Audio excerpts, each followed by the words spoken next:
My guest is someone who I want to thank very much because he said to me a moment ago, I spoke with him, he said, wait a minute, did you tell me? I said, no, I did not. He said, okay. He was very gracious. He said, okay, I'll be right there.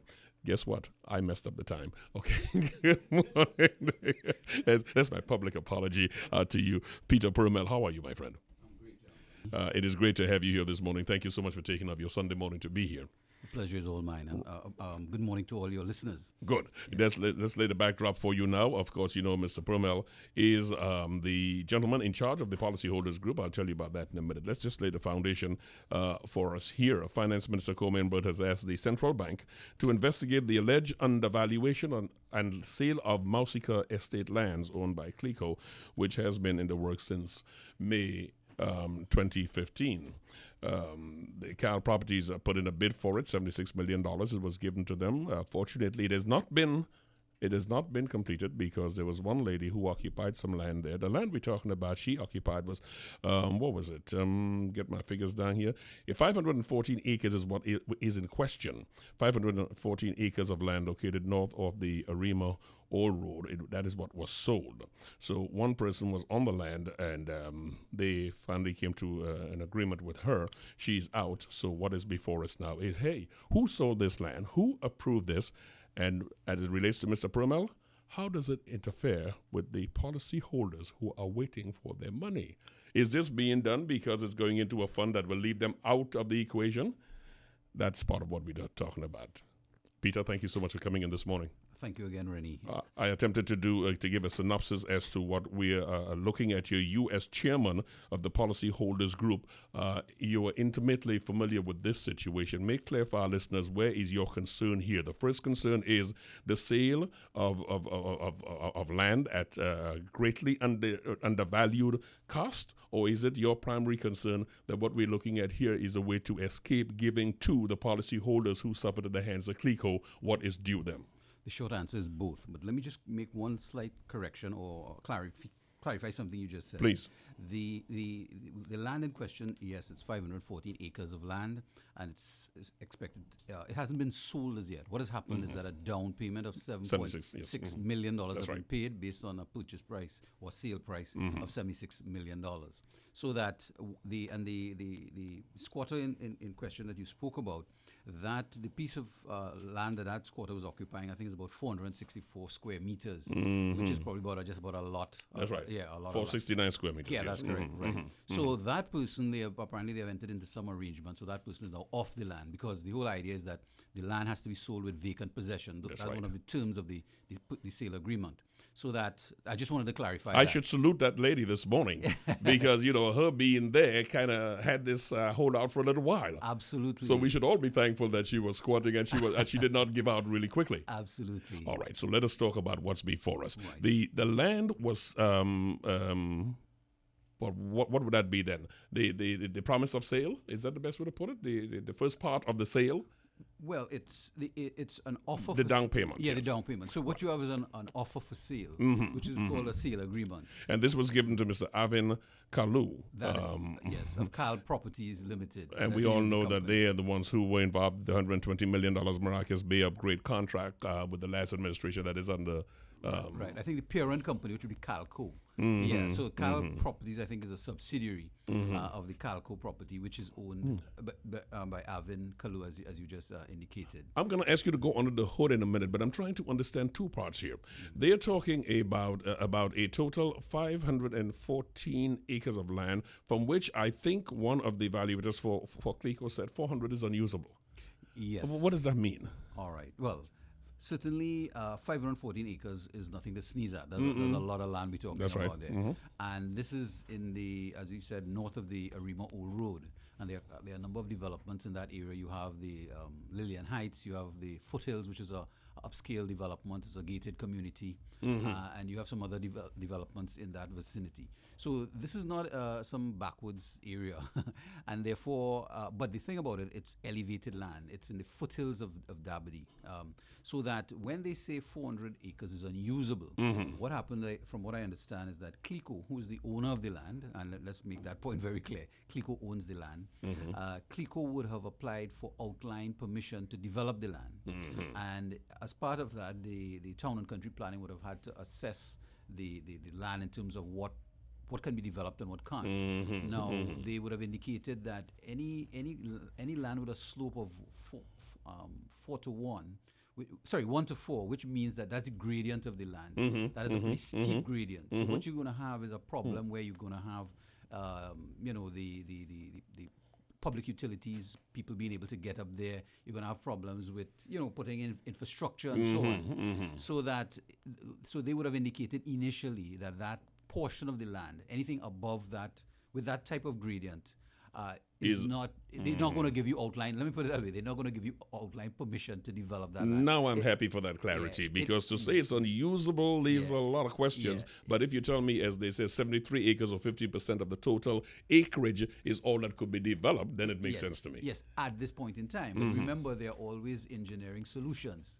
So we have people, I'm sure, I don't know what area you live, Rennie, down in the west, who live on extremely elevated portions of the land, and they build multi-million-dollar properties. Tell me about it. Yes. So that is just a minor thing in my view, because they can apply all sorts of engineering solutions to get around that and get the land developed. I like your clarity already. You have already explained why $3.39 per square foot is a question when you talk about a $76 million deal. Because when you hear that just off the top, and you hear that only 15% is usable, you may want to think, well, let's do a recalculation on this, and maybe it's not as much a giveaway as it sounded. But by saying that land can, in fact, be engineered, you develop it and you work it, and you can, in fact, get the usage of all of it eventually. The undervaluing is a real issue. Correct. And there's another aspect of it, another approach that somebody who purchases the land can take. They can decide, well, I'm not going to do a development per se, which requires you to put in all the infrastructure, the sewer treatment plant, and all the rest of it. I can decide I'm going to just subdivide it into portions and sell it off singly. So you don't need to go to town and country to get planning permission to develop, outline permission to do a development. And in that situation, you can sell for whatever price you feel that the market is going to take. Yes. So there are a number of options that will be open to a prospective buyer. Raises the question, was an up-to-date valuation prepared, and by whom, since as I understand the last one was done in 2012? Yeah, well, that is part of the one of the questions that we are asking, because we don't have that information. Based on the information we have, the last one was done in 2012. Now, clearly, if you're going to sell a property, any property, I mean, your own property for that matter, you would want to know what the property is valued. And you'd certainly want to get some sort of up-to-date valuation on it. I mean, you could get a guide from what other properties would have been sold in the area for within recent times and so on. But if you're looking at a property, 514 acres, $76 million, and you're talking about 400 acres being unusable, you would certainly want to get an update. And not only that, the people who are selling this land, you have to remember too, CLICO was put under the jurisdiction of the central bank in 2009 under Section 44D of the Central Bank Act. And therefore, the central bank has jurisdiction over CLICO. What they would have done is appointed a board of directors to manage the affairs of CLICO. The irony, or not, I shouldn't say the irony, what is interesting is that the central bank is also the regulator, because all insurance companies under the Financial Institutions Act and the Central Bank Act have to be regulated by the central bank. So in a sense, they're playing a dual role of regulator and manager, because they appointed all the managers. No, you need to stop playing King Austin. Who's going to guard the guards at this point? But go ahead. Yeah, that is the question. Who's going to guard the guards? So you have the guards now who are selling the assets of CLICO in order to realize income, so that they can pay the government back their money and pay policyholders. You asked that question at the top. So that they, one of their fiduciary responsibilities as directors, because they are directors on the board and they form the management team, is to ensure that they act in the best interests of not only the company, but certainly the key stakeholders, which would be the policyholders and the shareholders, and government would be a stakeholder because they are standing in the shoes of the policyholders. So the question is, are they carrying out their fiduciary responsibility? And that is clearly defined under the Companies Act, that you have a duty as a director to ensure that whatever actions you take it must be in the best interest of the company, its shareholders, and the other key stakeholders. In case you just tuned in to Brunch on 107.7, the voice you're hearing, voice bringing clarity to us this morning on this issue, is the chairman of the Policyholders Group. He is Mr. Peter Permell. We're very glad that he's here this morning. We're looking at the sale of land, Mausica land in that area, and the fact that the central board is in charge of this because of the takeover of CLICO, because CLICO has a board, and more importantly or equally troubling is that from what I am hearing, and you can clarify for me, a subcommittee first looked at this before it went to give us that process of the agreement to get to transfer this land, to sell this land. Sure. No, it's not unusual for a subcommittee to first look at the transaction because, I mean, a board, you have a board, I think in their case, they probably about 7 individuals who sit on that board. I could be wrong, give or take, right? But it's about 7 individuals. And therefore, they can't deal with everything because CLICO is a huge entity. That's right. And therefore, if you have there's a section that deals with the disposal of property, I think it's called the asset something subcommittee. You would have probably the name in front of you, Rennie. So there's a particular name of that subcommittee. So the first point of interface, let's put it this way, would be that subcommittee. So somebody's interested. First of all, we have to get the process correct because that's one of the things we are questioning.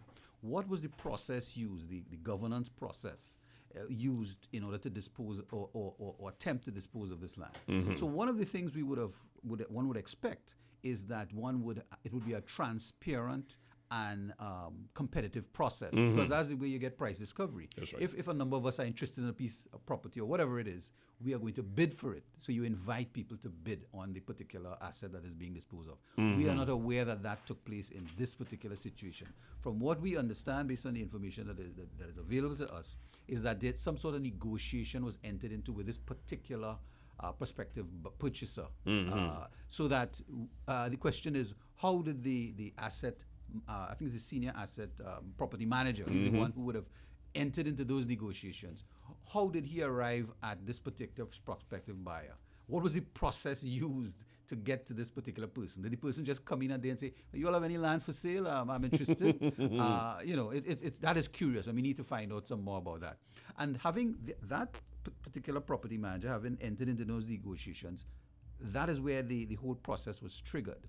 So that then an offer was made to the properties manager, who then, the offer was made to it wasn't not the exactly problem. It was written to the executive chairman.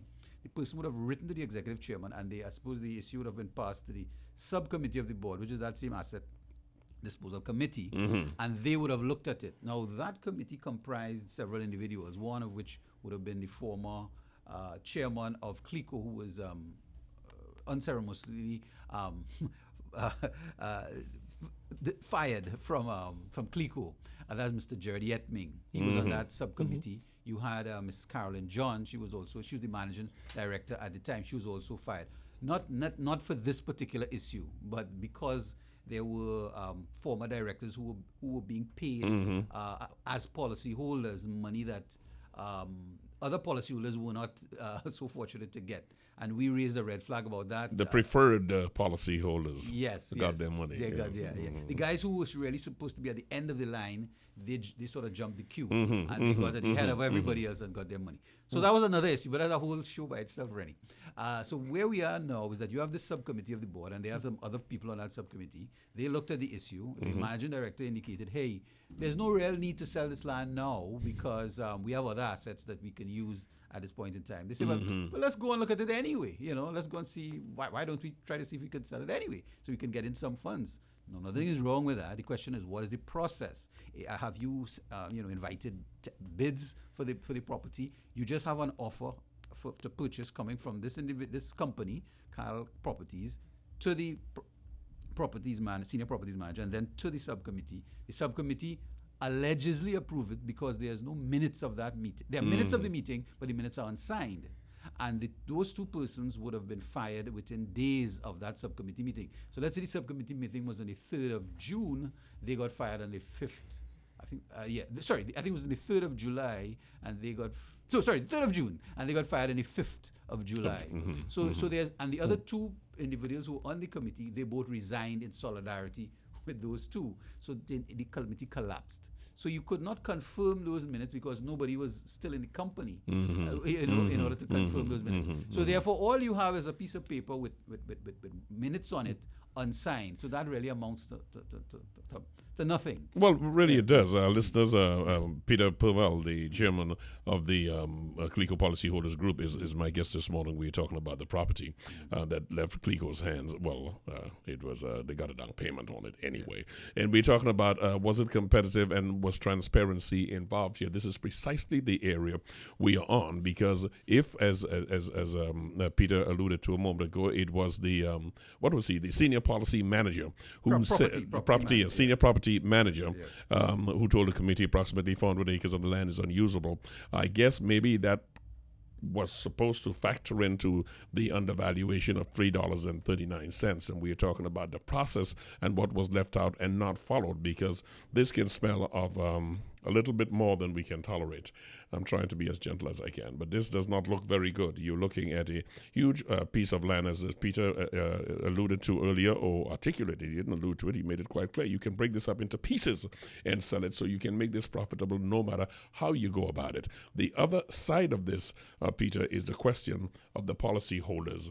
And the reason this troubles you additionally, because the money that is derived from this sale, the policyholders may not be the beneficiaries of that. Explain that to us, please. Yeah. Well. So first of all, the whole idea is that CLICO wants to realize as much for its assets as possible, because then you would have more money to go around, and therefore if this asset is sold at an undervalue, the beneficiary of that, the difference between what the asset is really worth and what it was sold for, goes to a third party, somebody outside of CLICO. So therefore, immediately the policyholders don't benefit from that. And not only policyholders, as I said, the government, because the government is standing in the shoes of some of the policyholders. Those policyholders accepted the government's offer. So therefore, the government does not benefit either from that undervalue, that portion that is sold at, the difference between what it is really worth and what it is actually sold for. So that is of concern to us. And at the end of the day, as I said, once you have money in this, and this, another interesting thing, this is an asset that was in the statutory fund. And let me just explain that for your listeners. Please. All insurance companies that operate in Trinidad and Tobago need to set up what is known as a statutory fund. Now, that statutory fund is a fund that is set aside. The assets are held in trust for the benefit of the policyholder. So in the event that the company collapses, you have money that has been set aside to guarantee the policies of those policyholders. It is like an insurance. An insurance of an insurer. Right, an insurance for an insurer. That's right. So in order to get assets out of that statutory fund to dispose of, you have to get permission from an office in the central bank called the Inspector of Financial Institutions. So you have to first write to that individual and say, look, we want to dispose of that asset, and then you have to replace that asset with another, an equivalent of an asset of equivalent value. So that statutory fund always supposed to be funded at all times, fully funded. Well, that's one of the mysteries in 2009, how CLICO collapsed and not being able to pay policyholders, is how was it under the watchful eyes of the central bank that statutory fund ended up with a deficit or a shortfall of about $5 billion, which was the initial amount that Governor Ewart Williams at the time had indicated that the shortfall was in deficit by. The statutory fund ended up, just because in case folks are trying to digest their breakfast this morning and what you just said, it ended up short of 5 with a B. $5 billion. That's in 2009. And that is why CLICO became insolvent, and the rest of it is all history. So this is a particular asset is in that statutory fund, and they got it out because they wrote to the Inspector of Financial Institutions, who, again, as I said, is you have to understand that Inspector of Financial Institutions is a department or an arm of the central bank as the regulator, so that you get your checks and balances all mixed up here, because who is and the board of CLICO is also appointed by the central bank.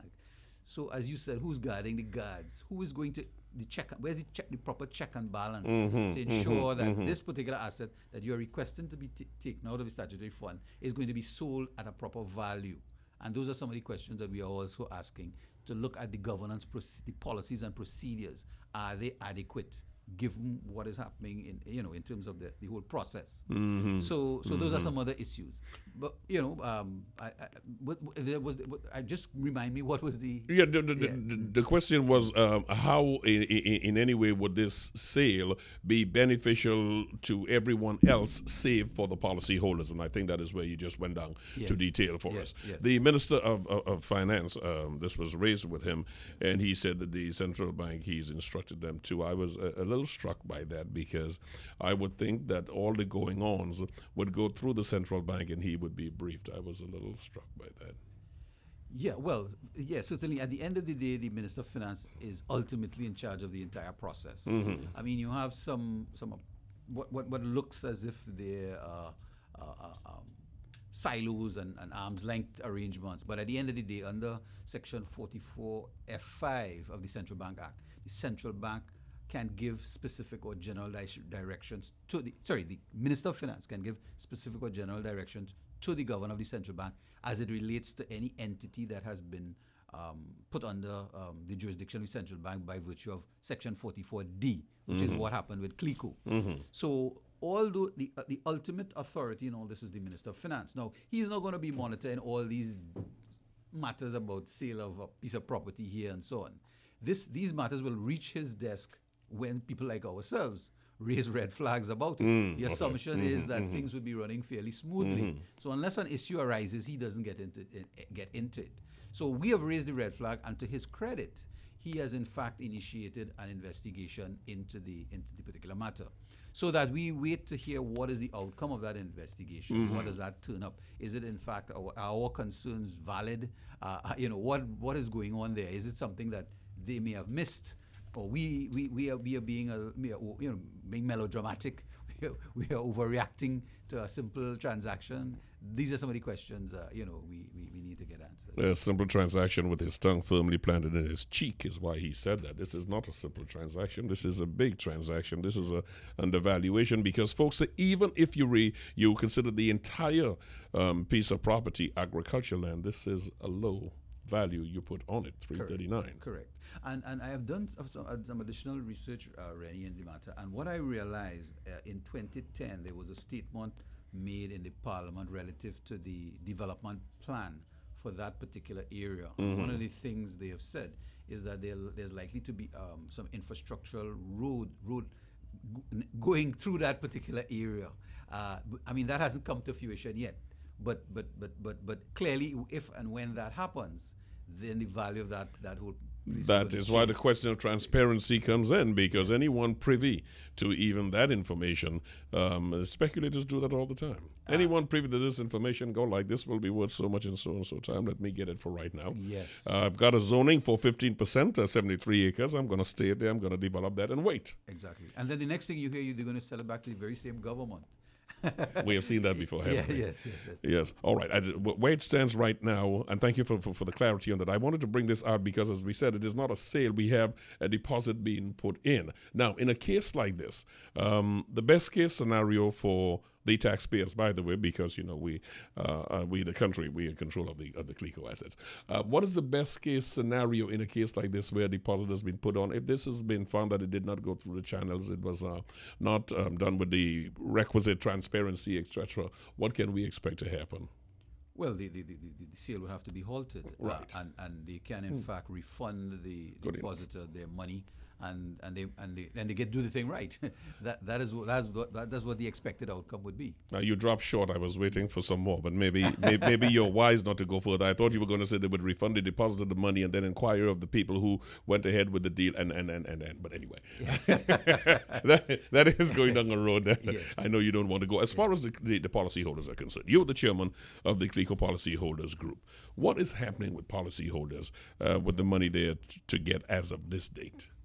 Right. Well, first of all, there are two categories of policyholders. There are those policyholders who would have accepted the government's offer in 2011, and that's the bonds and the CLICO investment fund units. And then there's the other group of policyholders who refused to accept the offer. Those policyholders, yes. From what I understand, have been paid all their money, which is inclusive of interest. Mm-hmm. The only people who probably didn't get there is the ones who have not yet gone into CLICO. But arrangements have been put in place for those policyholders to get let's put it this way, their contractual obligation, the contractual obligations that CLICO has for them, which would be the principal sum, 100% of the principal sum, plus all the accrued interest from the date of issuance, or the last date that they would have received interest on their policy. Let's put it that way. So they are okay as far as all intents and purposes. The people with the problem is the people who accepted the offer, and that's the irony of this whole thing. Because remember, this guarantee that the government gave was in 2009 under the Patrick Manning administration. He said, look, you guys don't take out your money, roll over your policies. Your money is absolutely safe. This was said via his Minister of Finance, which has been Karen Nunes Teixeira at the time, and the Governor of the Central Bank, Mr. Edward Williams. Guarantee of the state. Yes. So those policyholders relied on that guarantee. They left their money in, they rolled it over. And in 2010, you would recall the new administration changed. So you had the People's Partnership government coming into office under the then Minister of Finance would have been Mr. Winston Dukaran, and he and his government reneged on that guarantee. They say, hey, look, fellas, we don't know anything about that. A promise is a guarantee for a fool. Yes, whatever they say. So what happened? Promises comfort to a fool. You got it right. There's a comfort to a fool. So what they did there, they said, look, we are going to give you bonds, zero interest bonds, and as you know, zero interest bonds, what you have is the present value of those bonds are significantly less. So you're really getting about 50% of the value of your money. So we at that time we protested. We said, no, that's not good enough. They eventually said, look, we're going to introduce a CLICO investment fund unit. So they put some of the Republic Bank shares that CLICO had as its assets. They put that in a fund called a CLICO investment fund, and then they allowed policyholders to convert the bonds, some of the bonds, 50% of the bonds, into that CLICO investment fund units. So the bonds were really from 1 to 20 years. So imagine you telling a guy 70, 80 years, you got to wait 20 years to get your money. Yes. I mean, that is crazy. So that really was not on. That transaction went through, and that is the offer that we are talking about that the policyholders accepted. And I want to make this point, Rennie, that those policyholders accepted that under what is known as economic duress. They really didn't want that offer. But you would well realize that people were under significant hardship at the time. Well, the duress started from the moment that CLICO failed. Absolutely. Because after that, what you're getting or what you're negotiating, what you're talking about is not what you entered expecting. Absolutely. And more than that, remember, people had put the profile of these persons who would have invested are really senior people in the twilight of their years who would have worked hard all their life, saved their money, invested it, and they now want to live off the interest. So when you stop somebody's interest, and at the time the Minister of Finance, Winston Dukaran, he said they were looking for ghost accounts. So immediately stopped the interest. What you did is you put a death sentence there. Because if you stop a guy's interest, that's like stopping your salary. Yes. So how are you going to meet your monthly commitments when they become due? So what you have is a gun to a guy's head and say, look, this is an offer. Are you interested in it? Is that take it or leave it? So they had no choice, basically. They had Hobson's choice. It's either they took it or they would have just been decimated. Some of them had to take their children out of universities abroad. They had to go and live with their children, their adult children. I mean, it was a litany of woes. Totally. So that at the end of the day, they took the offer. What happened is that the PNM, remember, they lost the election in 2010. I think it was May 2010. So that they got back in. What is interesting, they got back into office last year, in September, was it, of last year. And the whole idea is everybody thought, well, hey, these guys are the ones who gave us the guarantee. And they were talking, against the People's Party, saying, you are treating these guys badly, this, that, and the other. So he said, well, hey, these guys are coming back and they are going to honor their own guarantee and pay the people their money.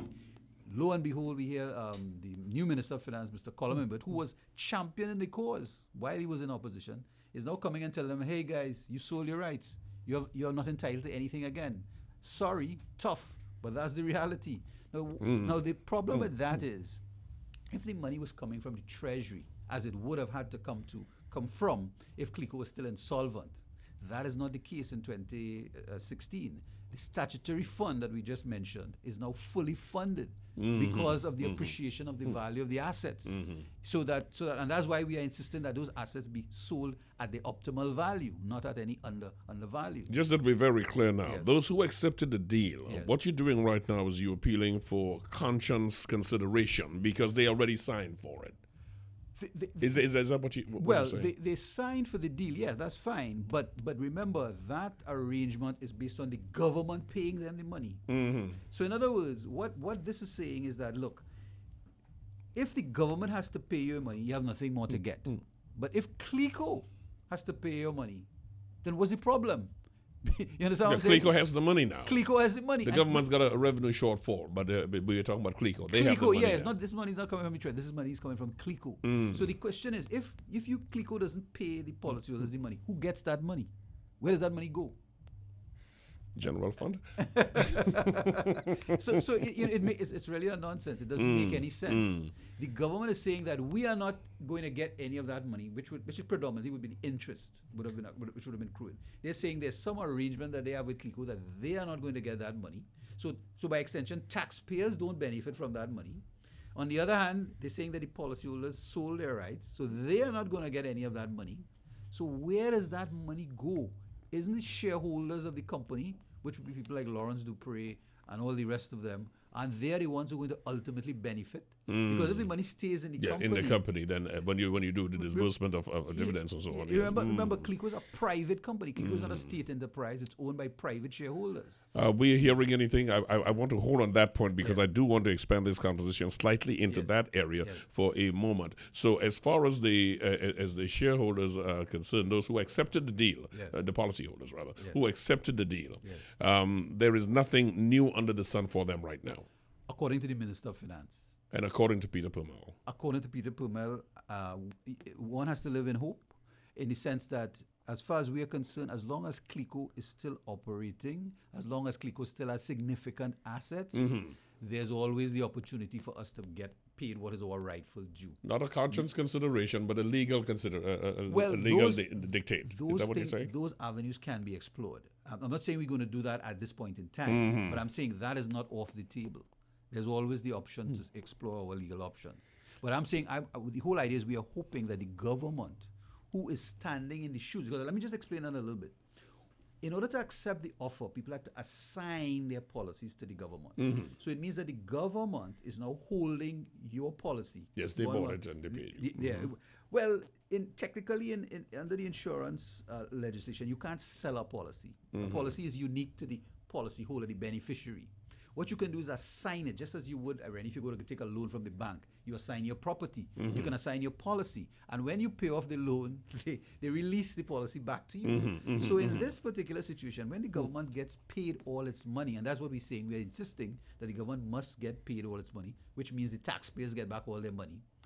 That policy has to be released. Government now has the deed title. Yes. And after you have paid for the property, then they hand you the title and it's yours. Yes. I got you. And then once CLICO has money there, we now claim what is our due, the balance. You were saying the money is there now, guys. Go ahead, pay this off and give me my deed. But what the government is saying is, because by virtue of the agreement, some agreement they signed with CLICO, you are not entitled to get any more money.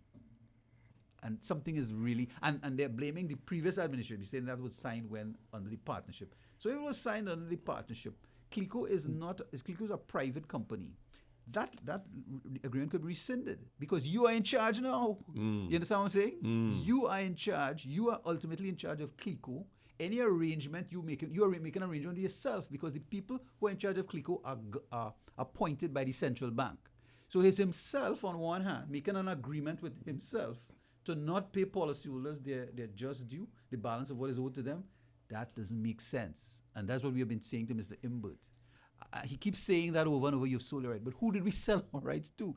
The government-appointed board is the one they would have had to enter into an arrangement with. Whether it's this government or... You're saying it wasn't sold to the PP, it was sold to the government. And you are now the government. You are the government. It's not the PP is an administration. The government is the government. It doesn't matter which administration is in charge. The government doesn't change. 20 minutes away from the top of the hour. We're going to keep watching that. I want to get two questions into you, Peter Permell, chairman of the Policyholders Group, before you go. Usually when something happens, you ask yourself, what did we learn from this? Where have we progressed from this? In the case of CLICO, you look at the amount of assets they own. It's almost the equivalent of Citibank being too big to fail. it's amazing the amount of property held by them. However, let's just deal with that whole question of not having the reinsurance money inside of there legislatively. What has been done to ensure that we don't have a recurrence of something like this? Well, that is the problem, Rennie. This CLICO is an ongoing. It's a work in progress. It hasn't. As I said, the opera ain't over until the fat lady sings, and the fat lady hasn't sung as yet. There was a commission of inquiry, as you know, the Sir Anthony Coleman Commission of Inquiry. The report that was supposed to help us and guide us and come up with solutions as to how we will not have a repeat of this. They have shut that down. That has now gone into a black hole as far as I'm concerned. They're saying that can't be released to the public. So we don't know what we paid over about $100 million for. that report has now been, I shouldn't say shelved. That now has been put on hold, pending some, an investigation that is now ongoing by the Director of Public Prosecution. So the solutions, the answers that you're looking for should have been in that document. We don't know what they are. From where I sit, we're still learning. Every day you learn something new in this CLICO matter. It's a saga. It's an ongoing saga. It sounds more horizontal than vertical to me. Absolutely. And as I said, what we do, one of the things I certainly, from where I sit, is that the central bank should be separate and apart. You should not have the regulator also being the manager, because then you get the lines get blurred and things get mixed up. So that is why you have a situation now where you have the government appointed board, and remember that chairman who's there now was directly appointed by the central bank governor to be an executive chairman, which is also a no-no in good corporate governance. You have an executive chairman. So that chairman not only sits as the head of the board, that person is also in charge of operations. So the lines, as I said, they become very blurred. And hence the reason you have situations like what is occurring now, where we now have to be asking questions as to what really is going on here with this particular sale of property. There's another issue that is looming on the horizon, although I'm hearing that they're saying that it's no longer going to be no man's land. But no man's land, I don't know if you know that, where that Rennie is also owned by CLICO. I am chuckling because it was one of my major areas of disquiet when I found it out. I was discussing it with the producer. Yes, unbelievably. Yeah. So, yes. So I'm hearing recently that it's no longer, but they're talking about Golden Grove Estate. Golden Grove Estate and no man's land are one and the same. The question is, it's a huge estate. So it may not necessarily be the location by where exactly. I'm not sure, because we are not getting the details. So that's another one we have to keep our eyes on in terms of ensuring that particular property, which would be probably worth in the billions, which is on the books of CLICO, I think it's about 170-something million. We have to make sure that property is not sold at an undervalue.